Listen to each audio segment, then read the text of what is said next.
Amen. Nous disons Dieu merci à soi. Nous voulons voir gloire dans notre niveau, pas vrai? Amen. Nous voulons gloire dans notre niveau, la fait ou avec nous.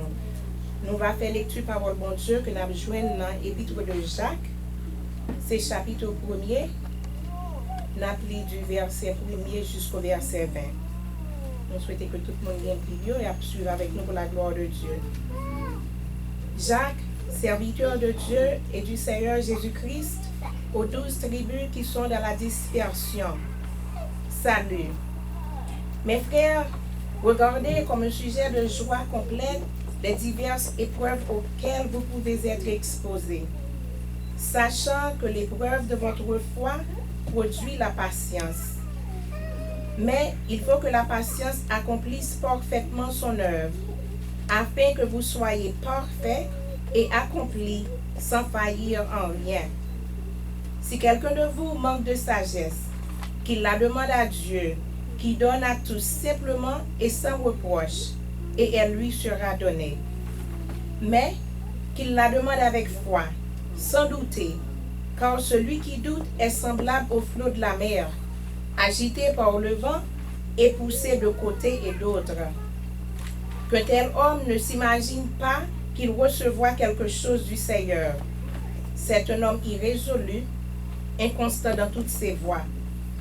Que le frère de condition humble se glorifie de son élévation. Que le riche, au contraire, se glorifie de son humiliation, car il passera comme la fleur de l'herbe. Le soleil s'est levé avec sa chaleur ardente. Il a desséché l'herbe, sa fleur est tombée, et la beauté de son aspect a disparu. Ainsi, le riche se flétrira dans ses entreprises. Heureux l'homme qui supporte patiemment la tentation, car après avoir été éprouvé, il recevra la couronne de vie que le Seigneur a promise à ceux qui l'aiment.